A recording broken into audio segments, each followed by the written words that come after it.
Hi guys, it's Mr. Lee, student at SQA Higher Mathematics on 2018, paper 2, and we're going to be doing question 9 in this short video.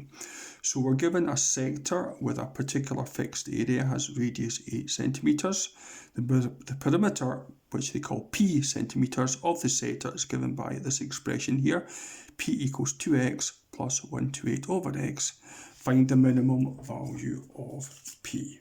Okay, so there we have it there. So in my own mind, I draw a diagram. I've no idea what that graph actually looks like, but it must come down if it's going to have a minimum.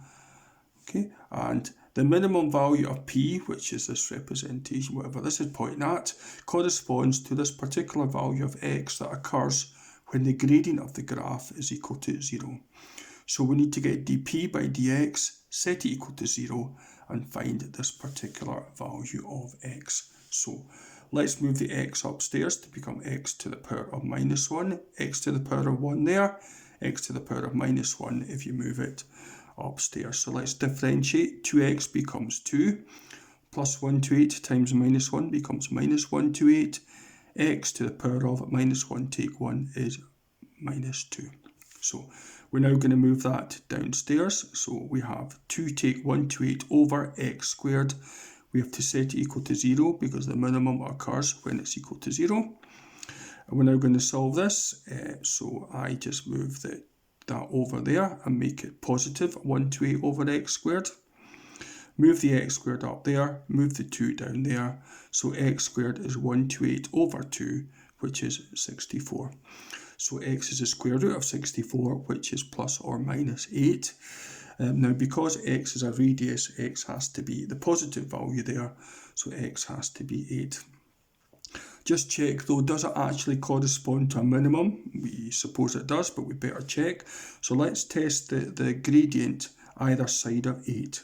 When x equals 8, the gradient dp by dx is 0 because it's flat. Let's check the gradient at 7 and 9.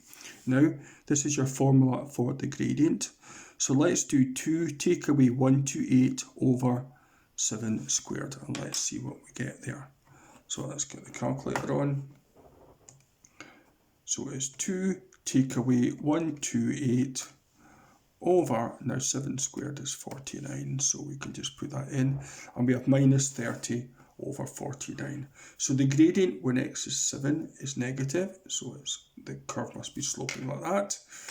And what about 9? So we have 2 take 128 over 9 squared. 2 take away 128 over 9 squared, again we know what that is, it's 81.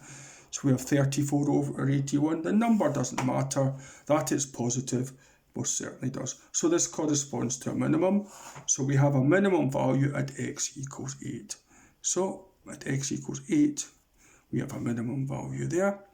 Then it says what is the actual minimum value of p? So it occurs when x is 8. So let's put 8 through our original function way up at the top.